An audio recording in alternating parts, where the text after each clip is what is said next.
Students, कैसे हैं आप सब। उम्मीद करती हूँ आप लोग अच्छे होंगे। आज आपकी वर्कशीट नंबर 11 आई है, इसे अच्छे से लेबल कर लीजिए, डेट डाल दीजिए, क्लास सब्जेक्ट, अपना नाम, अपने टीचर का नाम लिख लीजिए। आज हम लोग पढ़ेंगे वर्ग और वर्गमूल के बारे में, यानी स्क्वायर और स्क्वायर रूट के बारे में। ठीक है, तो चलिए पढ़ना शुरू करते हैं। तो लिखा है एक रोचक कहानी। तो चलिए देखते हैं कि क्या कहानी है। प्रिया और रिया, दो जुड़वा बहनें, आपस में विद्यालय खुलने के बारे में चर्चा कर रही थीं। जब स्कूल खुलेंगे तो हम सभी 6 फुट की दूरी बनाकर प्रार्थना स्थान पर प्रार्थना करेंगे। तभी रिया ने कहा, हमारे विद्यालय में कुल 1027 बच्चे हैं और हम सभी एक वर्ग बनाकर खड़े हो जाएंगे, अर्थात एक पंक्ति में जितने भी बच्चे होंगे कुल उतनी ही पंक्तियां हम बना लेंगे। ठीक है, कितना सुंदर लगेगा हमारा विद्यालय। ठीक है, तो अब देखिए विद्यालय का प्रागमन यानी कि जहाँ पे प्रे करते हैं, कुछ इस तरह से कि भाई अगर मान लीजिए हमारे 1 2 3 4 बच्चे एक लाइन में, तो हम 4 लाइनें ही बनाएंगे। ठीक है, तो अब ऐसा कैसे पॉसिबल हो सकता है। तो देखिए लिखा है एक पंक्ति में जितने बच्चे होंगे कुल उतनी ही पंक्तियाँ हम बना लेंगे। तो 1 2 3 4 बच्चे एक पंक्ति में, तो हमने 4 पंक्तियाँ बना ली। तो चलिए देखते हैं कि क्या ये पॉसिबल है। तो देखिए यहाँ लिखा है, प्रिया ने कहा कि बच्चों से वर्गाकार आकृति नहीं बन सकती। रिया को प्रिया का पर गुस्सा आया और उसने पूछा, तुम ये कैसे कह सकती हो कि नहीं बन सकती? क्या तुम्हें 1027 का वर्गमूल निकालना आता है? प्रिया ने कहा कि मुझे किसी भी संख्या का वर्गमूल निकालना तो आता है, परंतु किसी भी संख्या का वर्गमूल निकालना अभी मैडम ने नहीं सिखाया है। यानी कि ठीक है आता तो है, लेकिन अभी पूरी तरह से नहीं सिखाया है। फिर भी मैं इकाई के अंक देखकर ये बता सकती हूँ कि 1027 बच्चे वर्गाकार में नहीं बना सकते। तो कैसे नहीं बना सकते? क्योंकि उसने कहा क्योंकि 1027 जो है वो किसी का वर्गाकार होता ही नहीं है, क्योंकि या तो 1024 होता है या 1079 होता है, 89 होता है। ठीक है, तो देखिए यहाँ आपको दिखाया गया है कि हम कैसे बनाते हैं। भाई देखो, एक है, एक को 1 से मल्टीप्लाई करो 1 आएगा, 2 को 2 से मल्टीप्लाई करो, वर्ग हम जब स्क्वायर वर्ग निकालते हैं ना, तो उसी नंबर को उसी नंबर से मल्टीप्लाई करते हैं, यही आपका वर्ग निकलता है। तो इसी तरह से देखिए 2 को 2 से करा, 3 को 3 से करा तो 9 आ गया, 4 को 4 से 4 चौक 16, 5 पंजे 25, 6 छंग 36, 7 सत्ते 49, 8 अट्ठे 64, 9 निम 81, 10 दाम 100। ठीक है, तो ये सारे स्क्वायर रूट जो है ये आपको फिंगर टिप्स पे याद होने चाहिए। कम से कम 20 तक तो कंपलसरी है।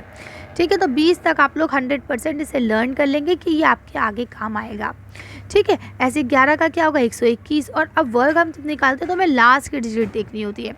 ठीक है, तो आप देखेंगे कि इन सब की डिजिट देखिए 1 4 9 यही आ रही है। इधर भी वही है, इधर भी वही है, जबकि यहाँ 21 से 40 तक है, लेकिन फिर भी आपकी जो वो चीज़ है वो वही आ रही है। ठीक है, तो कर सकते हैं आप। तो यहाँ देखिए लिखा है, तो 1027 में इकाई अंक 7 है और जो 1027 है उसमें जो ये पूर्ण संख्या नहीं हो सकता, ये वर्ग नहीं बन सकता, क्योंकि 7 जो है वो कभी भी किसी का नहीं होगा। 1 हो सकता है, 4 9 6 5 4 ये हो सकते हैं, लेकिन 7 नहीं है। ठीक है, अब देखिए ऐसे यहाँ देखिए लिखा है, प्रिया क्या तुमने ध्यान से कुछ देखा? रिया क्या? प्रिया कुछ संख्या ऐसी है जो एक इकाई के स्थान पर बार बार आ रही हैं और एक पैटर्न बना रही हैं, और कुछ संख्याएं ऐसी भी हैं जो किसी एक ही स्थान पर आ रही हैं, है ना, संख्या का वर्ग पर कभी इकाई के स्थान पर नहीं आएंगी। तो अब देखिए ये वर्ग इकाई के स्थान पर भी मैंने आपको बताया ना कि देखिए 1 4 9 6 5 ये आ रही हैं, लेकिन अब इसमें देखिए 3 नहीं आएगा, 2 नहीं आएगा, है ना, वही बात इन्होंने यहाँ बताई। उसके बाद देखिए इन्होंने कहा, आप ये देख सकते हैं 1 4 9 6 5 6 9 4 1 0, इन्हीं संख्याओं को पुनरावृत्ति होती रहेगी, बार बार यही रिपीट हो रहे हैं। ठीक है, और यही एक पैटर्न भी बना रहे हैं, कभी पैटर्न नहीं बदल रहा है। इसी पैटर्न को सिर्फ हम 0 से 1 4 5 9 6 ऐसे कर रहे हैं। कुल 6 अंक ऐसे हैं और बाकी बचे हुए 2 3 7 8 कभी भी किसी भी पूर्ण संख्या में नहीं आ रहे हैं। तो हमेशा याद रखिए, अगर किसी संख्या के लास्ट में 2 3 7 और 8 है तो कभी भी वर्ग संख्या वो नहीं बन सकता। ठीक है, याद रखेंगे आप लोग। चलिए अब हम लोग यहाँ तक मैं उम्मीद करती हूँ समझ में आ गया होगा। अब यहाँ लिखा, आइए अब आप कुछ प्रश्न को हल करते हैं। तो पहला प्रश्न लिखा है, निम्नलिखित संख्याओं के वर्गों की इकाई का स्थान पता लगाइए कि इनकी इकाई का क्या स्थान है, कौन सी इकाई है इनकी। चलिए इसका आंसर देखते हैं। आप इसका निकाल सकते हैं। यहाँ पे लास्ट में 8 है, यहाँ 6 है, यहाँ 6 है, यहाँ 9 है। ठीक है, लास्ट डिजिट आपको निकालनी है, ये आपका 8 है। कर लेंगे, चलिए आगे बढ़ते हैं। दूसरा क्वेश्चन ये आपको लिखा हुआ है, निम्नलिखित में से कौन सी संख्या जो है कभी पूर्ण वर्ग नहीं हो सकती। तो अभी हम पढ़ के आए थे कौन कौन सी संख्या थी जिसके लास्ट में 2 आएगा, है ना। ये देखिए यहाँ लिखा हुआ है कौन कौन सी है, 2, 3, 7, 8। तो देखिए इसमें 7 नहीं है, 2 भी नहीं है, 3 भी नहीं है, तो ये हो जाएगा। ये देखिए यहाँ 8 है, यहाँ 7 है और यहाँ 3 है। तो ये 3 जो है ये कभी नहीं हो सकते। क्यों? क्योंकि इनके लास्ट की डिजिट जो है वो 2 है, 3 है, या 7 है, या 8 है। ठीक है, तो आप इसे कर ले सकते हैं। चलिए तो इसका आंसर देखते हैं। यह भी मैंने आपको समझा दिया था कि जिसमें 8, 7 या 3 होगा तो वो नहीं बनेगा। देखिए यहाँ 9 है, ये बन जाएगा। 8 है तो नहीं बनेगा, 7 है तो नहीं बनेगा, 4 है तो बन जाएगा, 3 है तो नहीं बनेगा। तो इस तरह से आप कर सकते हैं। चलिए अगला क्वेश्चन बढ़ते हैं।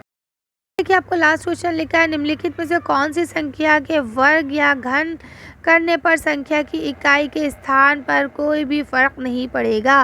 जैसे अब 8 8 64 है, अब आप 8 8 करेंगे तो 8 8 से 64, तो लास्ट में 4 आया तो इकाई चेंज हो गई।